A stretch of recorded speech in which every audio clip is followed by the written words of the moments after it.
All right, good morning, ladies and gentlemen. Today is September 29th, 2021, and I'm back with another edition of the Wednesday live show.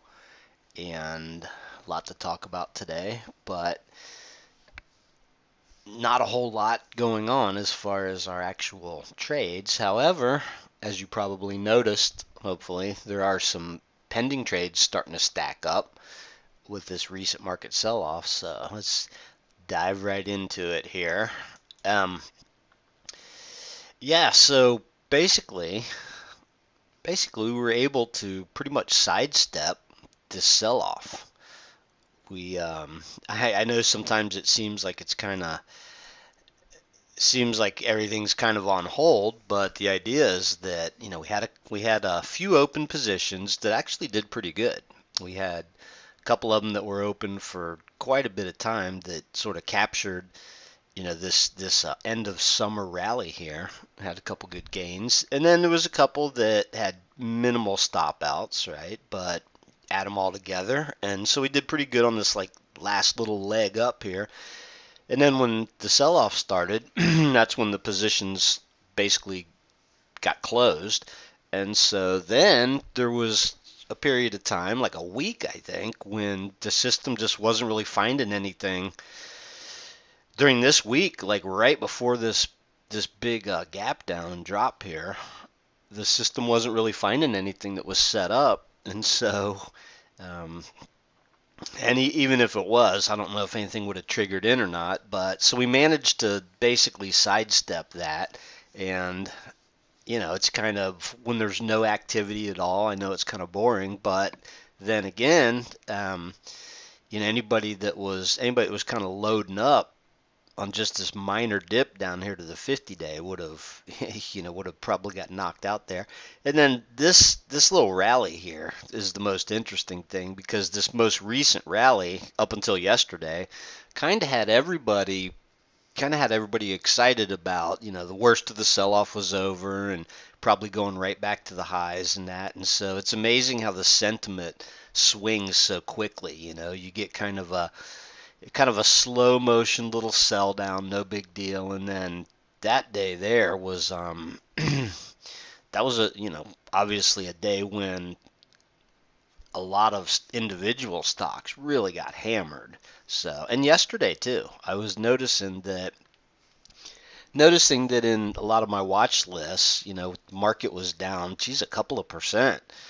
There's a lot of stocks that are extremely volatile, and market goes down, a couple percent, and there's a lot of stocks that go down double digit percents, or 5, 7, 8% is a pretty big hit for like a one day type thing. There's a lot of busted charts out there too. So anyway, this is kind of I had a trend line drawn that on one of these charts, but it's a little bit difficult to draw any sort of any sort of a reasonable trend line on this. I suppose, let me try this just to see what it looks like here on the screen. So I'm really not a huge fan of the way that these stock charts sort of work as far as drawing trend lines, but all right, let's see what that looks like. So, quite frankly, um, I had a much steeper trend line drawn on here. I had one started from down here. Let's take a look at that. Let's see. Let's see what it looks like if I draw another trend line from down here all the way up there. Yeah, that's the trend line that basically is getting broken now. So let's see what that looks like. Got to kind of zoom out and zoom in and all this stuff. But anyway, so you can see the 50-day moving average there. That was sort of a big concern last week when we got that big sell down. Everybody was worried about the 50-day moving average, and broke below it, and then a few days later climbed right back above it. But everything seemed to be just fine until yesterday. And yesterday, that gap down and the continued sell off the follow through on that gap down, I think, was kind of a wake up call, right? Although, the positive thing, let's see what I can do here. Oh, so I'm gonna get rid of that, and I'm gonna draw another trend line, and this time I'm gonna try and draw it across these highs here. Yeah, that looks fairly reasonable, I suppose. The funny thing is, the other day I tried to open my old charting platform, the free stock charts, just to see what it would look like, and it didn't look like it was working anymore. So I'm stuck with these charts, which are harder to mark up in real time. But anyway, so there you go. There's a pretty decent overhead resistance line that's formed, and so the market is going to need to obviously get back over that to get back to the highs. And so, nowadays you see a lot of people that argue about technical analysis and whether it works, and there's a lot of I've seen a lot of stuff recently where people talk about, hey, technical analysis doesn't work anymore, this and that. And so, to some degree, just there's a lot of technical patterns end up failing, like ones in the past. And they end up failing. Like, you think that you see something on a candlestick chart, and then you get one of those patterns, and it just doesn't work. But so a lot of that. But it's like there's certain things about technical analysis that are a law of nature, right? Like mathematics is like a law of nature, and so something as simple as drawing like that overhead resistance line and saying that the market, can't resume its uptrend and get back to the highs until it breaks over that line. That's just like a physical, it's a physical certainty. The market has to break above that line in order to get back to the highs. So, um, as we sit right here, we've got like this little inside day here. We had this gap up, we had a little bit of a sell down, a little bit of a rally now, and so she could go either way, really. Chances are we're going to have an inside day today. However, if for some reason the selling picks up at some point, so look out, if today's low gets hit, then watch out for yesterday's low.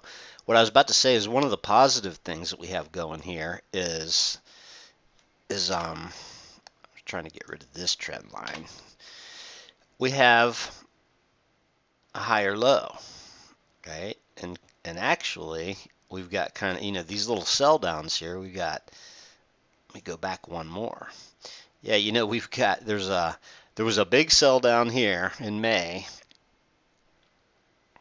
and then a higher low, and the market, rallied right back up. So and interestingly enough, the distance between these two like sort of lows that got set here looks very similar to the distance here. Well, let's see, there was 1, 2, 3, 4, and then the fifth day.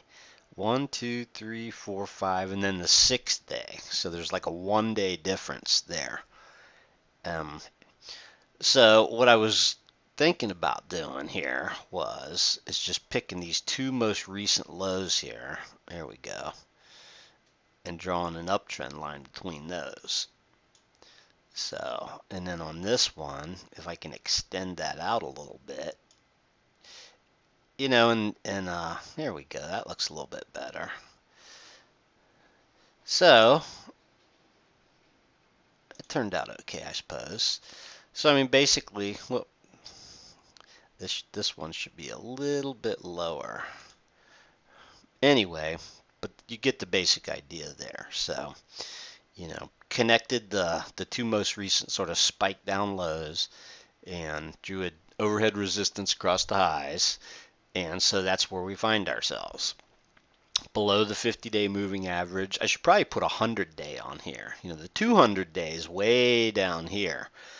The 200-day moving average is way down here. The 100-day moving average these days also seems to be a fairly decent reference point. And going back to technical analysis here, um, here let me just here's what I'll do is I will change this 200 day to a 100 day. Let's see how that works. 100 day moving average. There we go. So you can see that 100 day moving average kind of price is sandwiched in between the 200 day and the 100 day, which it's done quite a few times before. So it looks like, just back here last November is the last time that that the S&P took a foray below the 100 day moving average. So this is actually probably a better moving average to use right now for the short term. Unless this starts to break down, then obviously, the 200 days, it was like the first thing everybody learns in their technical analysis textbooks. But anyway, the thing of it is that the market is still way, if you go back and look at a longer term perspective, sort of, I mean, this rally off of I guess it was a year ago, March, the pandemic lows, I like to call them, just an extraordinary, persistent rally with just a couple of dips in between. And so the market itself is still way up near the highs. And so there's probably, a ton of risk in an actual real market sell-off, right? And the market likes to go down fast. Now there's a whole bunch of stuff out there that's sort of causing a little bit of intermediate turmoil. The debt ceiling thing, the Evergrande thing, Chinese real estate company. That was what was blamed there. Yesterday morning when I got up. Excuse me. Yesterday morning when I got up, the news was interest rates were backing up. The 10-year yield was hitting a high of a certain period of time or whatever. So interest rates were backing up, and that caused the tech stocks to sell off. So let's look at the Qs real quick here. Yeah, tech stocks, interestingly enough, made a lower low, right? And that's kind of a nasty looking pattern right there. You got sort of a head and shoulders looking pattern, and there's like yesterday's low, this low right here, the 100-day moving average. If the tech stocks start to sell off more, then you got a little bit of a problem. Interestingly enough, and I've always been real big into sort of patterns, like patterns that repeat, right? And if you look at this area right here, like last April to June, say, it looks very similar to what we're seeing right now. And interestingly enough, there was try this again. Interestingly enough, there was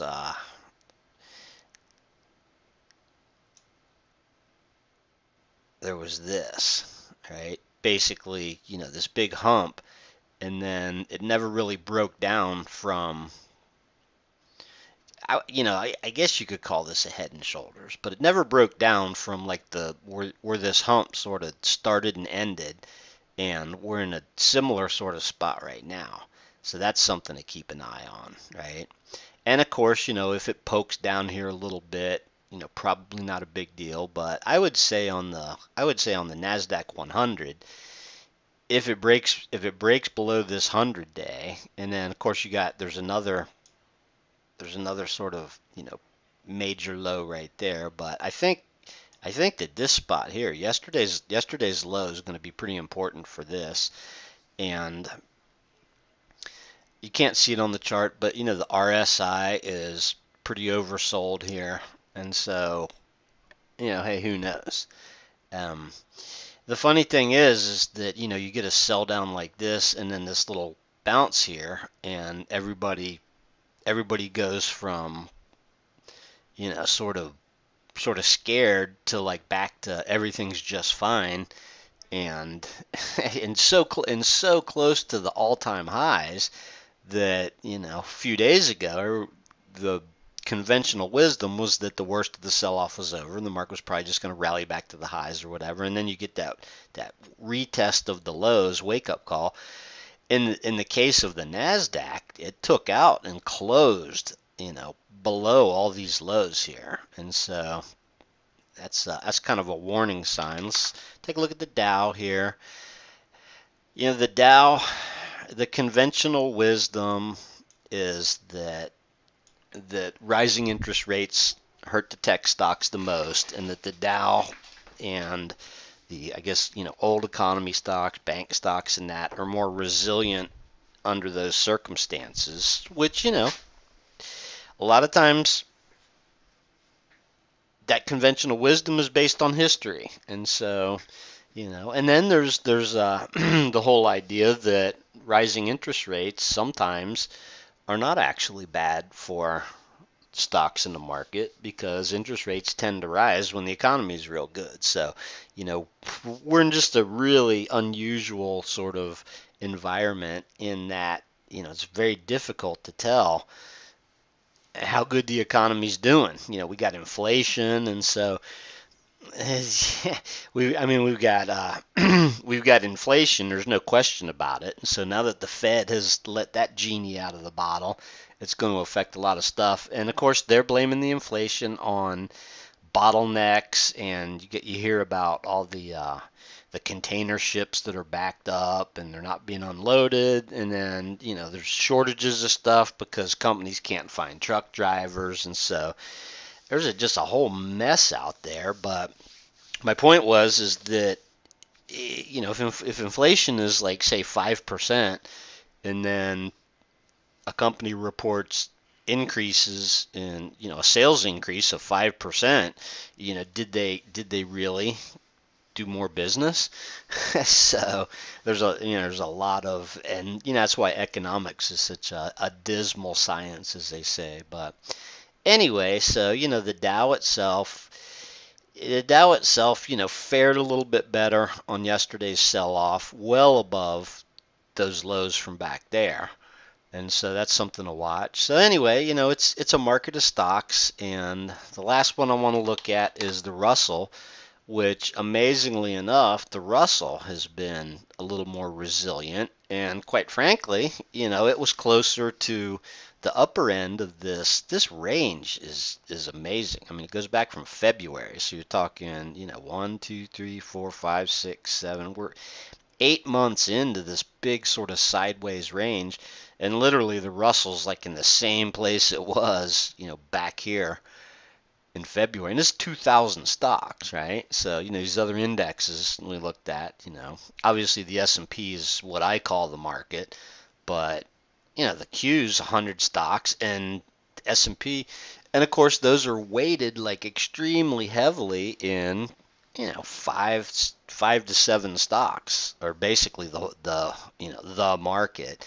So it's interesting to look at the Russell, because the Russell 2000 gives probably a little bit better of I've always said, I mean, for 10 years doing this show, I've been saying that the Russell 2000 is probably the best look at, just the average random stock and what it's doing.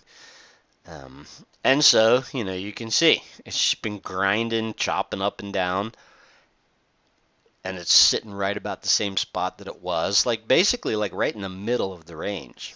If I drew a big box around this and drew a line in the middle, you can visualize that, because I'm not going to attempt that with the way that these charts act. But anyway, so there it is, right smack in the middle of no man's land, I would call it. So anyway, so that's it. Just choppy up and down Russell 2000. So let's go back real quick and then look at the SPY.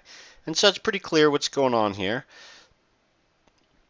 We're either going to the S&P is either going to, and my guess is, well, I shouldn't even guess, but like I said, we'll probably have an inside day. We'll probably chop around a little bit. We have the end of the month. It's end of the month, end of the quarter coming up, and so that's going to obviously affect things. Let's see, so tomorrow is the last trading day of quarter, right? July. Yeah. And then so the fourth quarter starts on Friday. So, there may be some repositioning, rebalancing, weird stuff that goes on. The market tends to be strong, going into a new quarter, a new month. Money will get moved around, and so, we may actually see a rally, but right now, you know, kind of right in the S&P is like right in the middle of this little triangle that I drew here, holding and pinched between the 50 and the 100, and kind of almost right in the middle of those two. So it's kind of in no man's land. It's going to be one of those situations where we have to wait and see which way they drive it, I suppose. Um, but regardless of that, as you guys know, if you logged in and looked at the pending trades, we have 3 pending trades right now. We have Johnson and Johnson, J&J. Nice little sort of uptrend. Got really extended here and sold down. Some nice rallies. I wouldn't pay a whole lot of attention to these moving averages here, to be honest with you. And I meant to say that earlier when I was changed the 200 to the 100. I look at moving averages just sort of just reference points is all they are.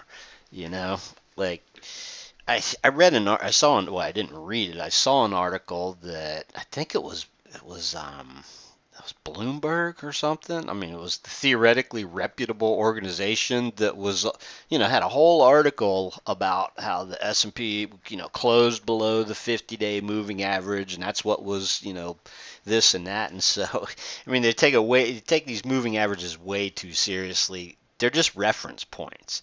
And so, you can see spots on the chart where, moving averages get violated, and then the next thing that happens is it's right back above them. And, and so they're just reference points, really. Obviously, they can act as resistance, but no big deal. A lot of times I like to just look at the charts without them. But anyway, so don't get all up in arms about these moving averages above. I think, hang on, let me change this back to, because I was looking at this as like a 200, and so let's see, 200-day moving average. If I change that back on J&J, it's kind of pulled back and sitting on the 200-day, which may offer some support, it may not. So the main thing is that it's had a pretty decent sell down. It's starting to consolidate a little bit, and then you can check the pending trades table to see the exact entry here. So it's going to have to rally back up a little bit and change its trend in order to trigger in. And so that's sort of the idea, right? A new stock hits the pending list, and the trigger is typically, above the current price action, sometimes significantly, sometimes not. And then as the trend begins to change, and check this out. Let me see if I can do this without messing up here we go. Check out the RSI. See, I have some indicators below the price action. I just don't have them on the screen. But yeah, that RSI is kind of oversold, dragging bottom, and potentially starting to turn up. And so, if I had the MACD and the stochastics and the RSI all on here, if this price starts to curl back up, kind of like what it did over here, it sold down. This was a really shallow pullback, though. Like back here in June, a real sort of shallow pullback, but you can still see the sort of curvature, right? And the RSI wasn't really doing much. Got a little oversold and curved back up. But anyway, long story short is there we go.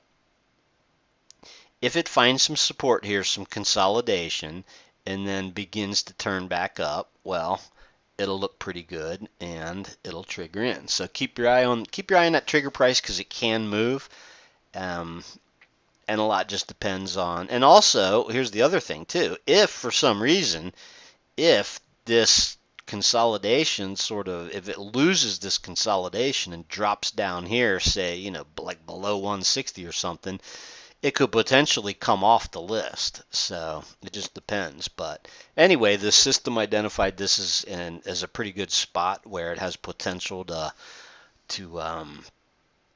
now that we've had this nice orderly, fairly long duration sell off, it has some potential here. So moving on, AMD. Look at this. This is actually pretty interesting. I was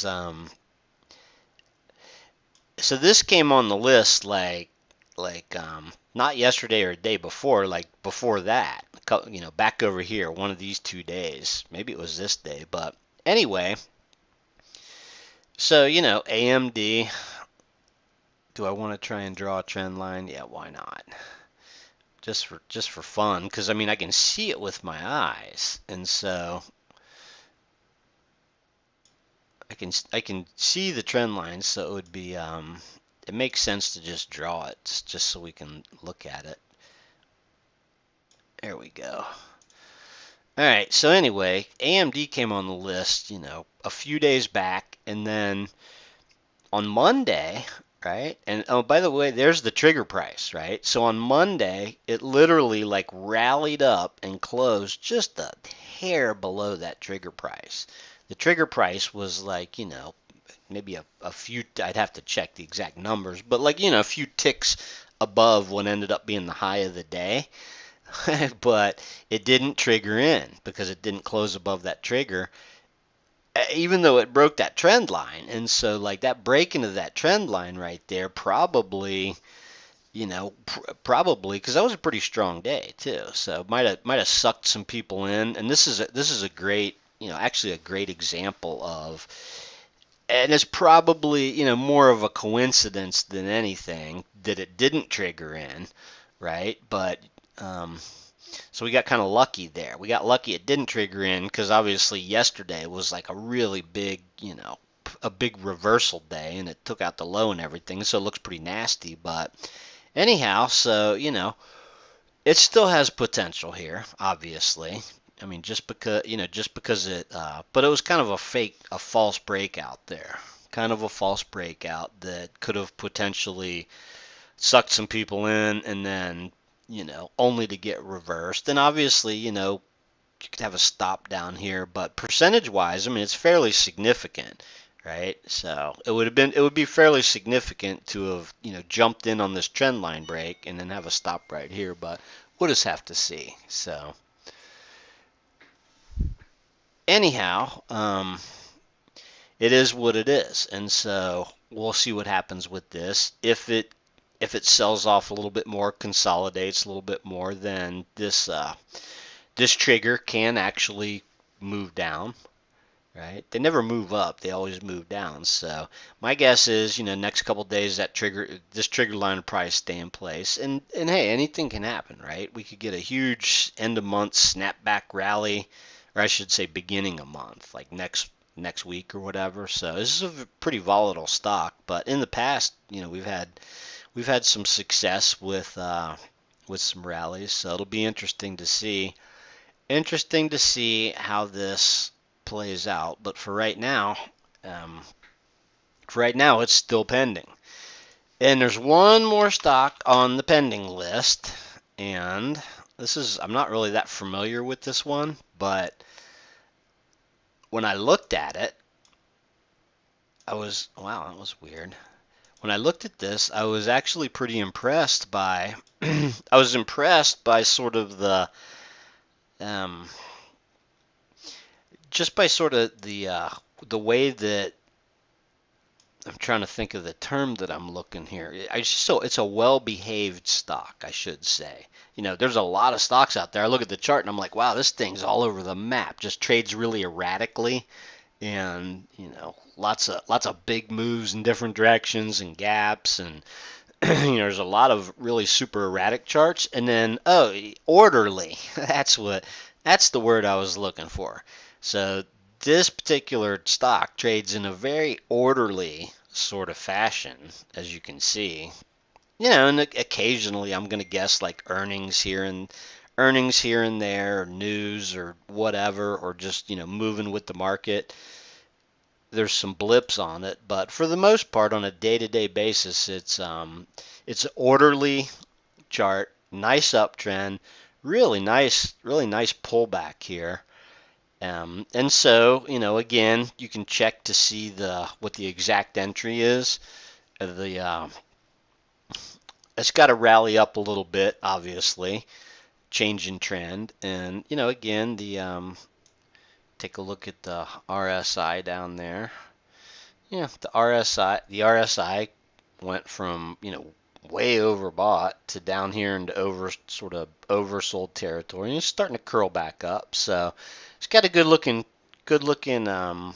trend, really. Good looking trend, and that's the idea is that we wait for stocks that have nice uptrends to have nice orderly pullbacks. Like over here we had, something similar. Got a good rally and then sort of like that 1 day kind of knockout there, which is interesting. And then it's a relatively tame stock, but at the same time, I mean, you look at this uptrend, and so this pullback here is presenting potential opportunity if it turns back up and resumes the uptrend. So, and like I say, you can log in and check the exact entry, and then of course the stop will get if and when any of these. So far, we have just the three.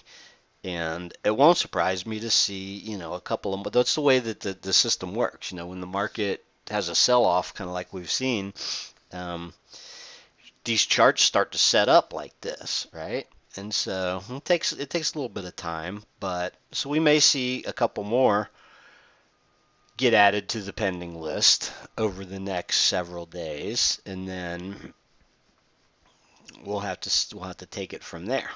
So anyway, so there you go. There's a few for you to keep your eye on, and be sure to check the pending list for any new ones. And then theoretically, if the market sort of finds a bottom and starts to rally back up towards, and have some strong days where everything's going up, well then these things will trigger in. So what we're looking for is an up cycle, right? I mean, that's kind of everything's based on sort of a medium term perspective. We're looking for, not sort of a day-to-day crazy gyrations in that. The system is looking for, a pullback cycle, which finally we're getting. It seemed like we were never going to get one. We're finally getting a pullback cycle, but, it's still potentially early in the cycle. And then, these pullbacks, the pullback in the market obviously is, affecting these stocks, and so they're having pullbacks. And then what we're looking for is to get triggered in on the next upcycle, should that manifest, and that's not necessarily going to happen, immediately. So, but you never know. I mean, sometimes I've seen these things hit the pending list, and then a couple days later, the market has a big rally, and they just trigger right in. So, anyway, but there's a few potentials going, and so things are starting to look up. And as that list grows, then we'll have more to watch. And so that's basically it for right now. No open trades, just a few potentials that are setting up. And so you can keep your eye on those. And I will see you back here same time next week.